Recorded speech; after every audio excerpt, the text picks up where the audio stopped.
Do you know where Lumberton is?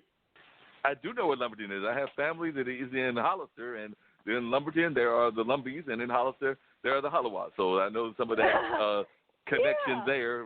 So I know. I want to say my cousin Verna, who has been on the show before and has the Raven Street Dancers, has actually performed at a powwow or two, if not several, down there in Lumberton. Yeah. Well, yeah, that's exactly where I live, and it's a it's a small town, but we're surrounded by a whole lot of smaller towns, and I'm a small business owner. Being a dentist, I built my practice from the ground up. I'm a graduate of UNC Chapel Hill, and being a dentist and being responsible, being a dentist, you can't work unless you just can't run your practice unless there's a dentist on site. So I can't go on vacation and still have my business running. I have to shut down everything. It's tremendous cost. And when one of our staff members, can't come to work, there's patients that can't get seen. So it's a huge loss in patient care, and it's a big impact on the small business owner. So getting a temp in to fill in while you're gone, whether it's you, the dentist, or the hygienist, or the dental assistant, can be a big task. And if you can't get somebody to fill in, you lose a ton of money. And not only does it, affect dentists, but same way goes for the medical doctor or even a veterinarian clinic.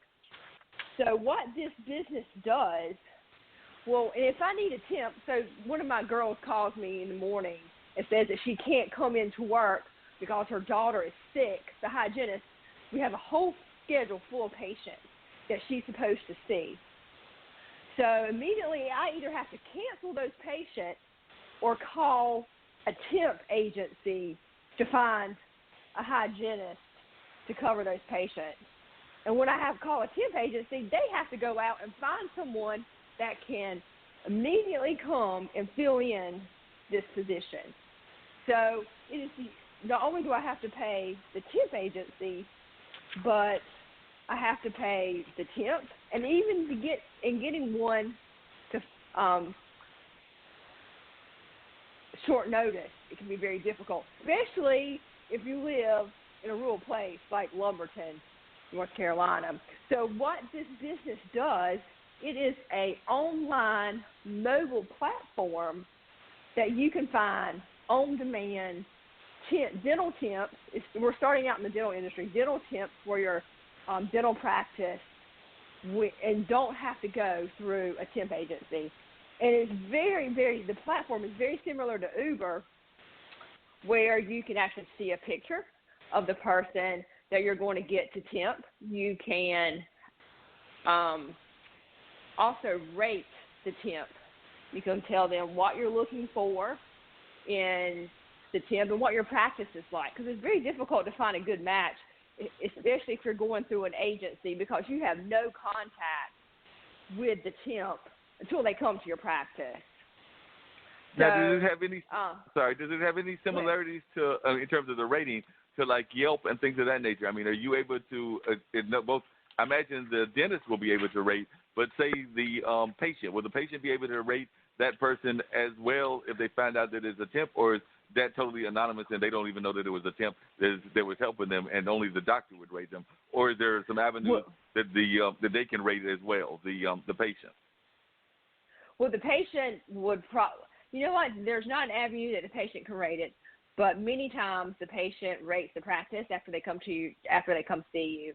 So indirectly, you could see the rating from the temp, but the temp can rate the practice too, because if they go into a place that's disorganized, or the staff is mean, or they don't, jive together, and you don't feel like they don't make the patients feel welcome, then other temps don't want to go into that situation either. So it's a two-way street. So you can get accurate feedback and correct matching through this. So it's going to be really, really, really exciting. And the pilot has started in Raleigh, Durham. Because it sounds like it's very similar to what I have some friends that are in the home health care business, and it sounds to me like what Boone is trying to do with dental assistants, and I imagine eventually they will do with other fields, is kind of what they've just been doing on a regular basis. Because most of the people I know that are working in home health care, there are a few that might be working, at major venues like, say, a nursing home or even some of the hospitals, but most of them are working independently or with small firms. So it seems to me like this is like a parallel between what some of our people are doing in home health care on a regular basis already. Yeah, I'm sure it probably is somewhat similar. The difficulties is that there's so many regulations. I'm sure there is with home health care, with the certifications and background checks that you have to do to be a dental provider, whether you're a hygienist or a dental assistant, and there's certain certifications, and they are different from state to state. A lot are so different. For instance, in Colorado, you can be a hygienist and actually practice in a dental practice without a dentist even being on site. And in North Carolina, you can't. So we're trying to break some of the state boundaries, too, by working through all those types of liabilities and laws through different states. And be a temp agency that's just not only service North Carolina. Now, what are some of the things that what's the website?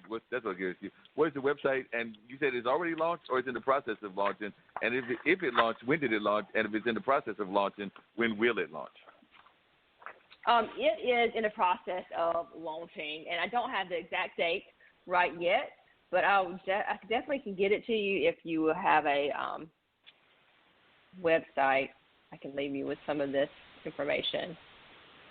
Yes, the website I'll give you the email. The email for here is bluesradio@gmail.com. So if you find that out and pass that on, we'll be sure to get that on our website as well, because we do have a website for Straight Talk. So as soon as we know what the information is and what's up, we'll definitely be sure to share that with our listeners and with the folks that pay attention to us both online as well as on this show right here. So we'll definitely be having avenues for people to find out. And what are some of the qualifications that you're looking for? It sounds to me like a lot of these are people that might be out of work, and I've worked with Measurement, which is a test grading people. So I know there are a lot of people that are looking for supplemental income or looking for other income that might be in age ranges that people may not be thinking about, like the elderly and people in the middle age, and just people that are looking for side careers. So is this something that somebody can have a regular job but then also use this as a side opportunity?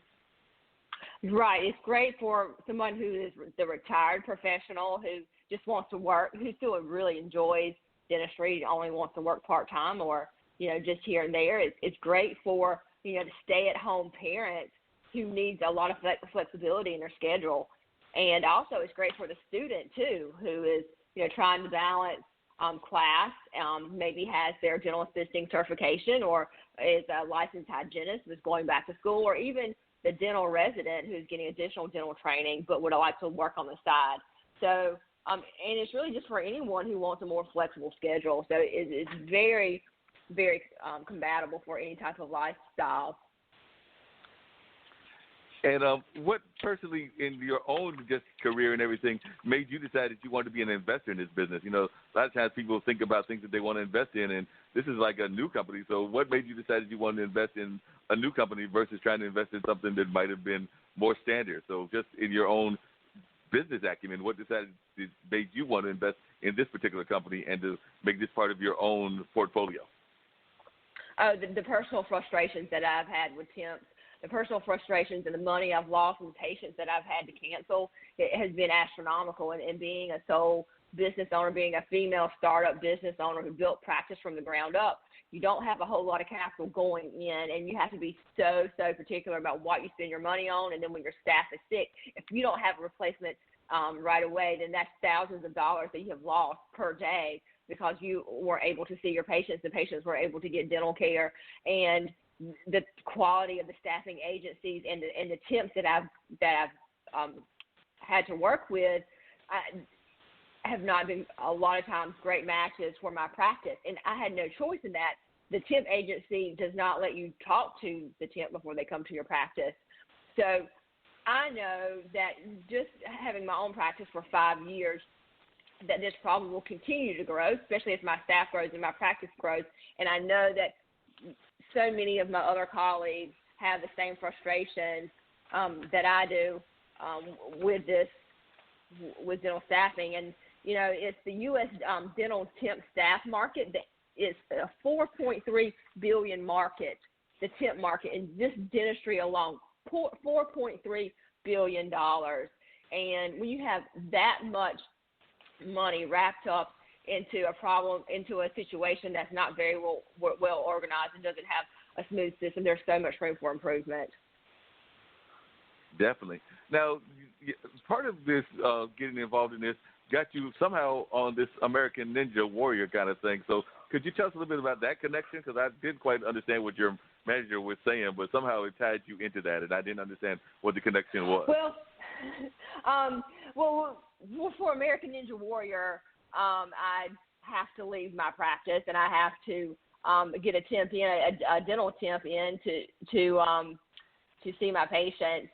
And the first couple of years that I was on the show, you have to leave and you have to go and you have to compete. This last year was in Atlanta. It hasn't been such a great experience. I love competing on the show. I love that type of event, but I always feel guilty leaving my patients to someone that I'm not very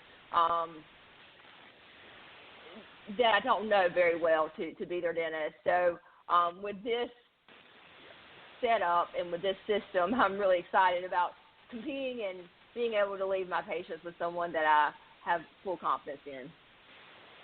And how far did you go in American Ninja Warrior? I remember watching that a couple of times, and that seems to be like a very fascinating competition. I mean, there was like some things, you know, where you're having to go through obstacle courses and things that I would not have any luck with. I know my younger brother did some of those kind of mudder runs and some of those kind of like runs like that, injured himself, and he's given up on that. So I don't think he'll be doing that anytime in the near future, if ever again. But I know he did it about 2 or 3 times. But I just know those are some difficult things to train for. So, and what I've watched on TV, it's been a minute since I've seen it, but I know that there definitely are intense competitions. Oh, yes. And for the American Ninja Warrior, it is you don't know the course until you get there. And they have it, you know, the last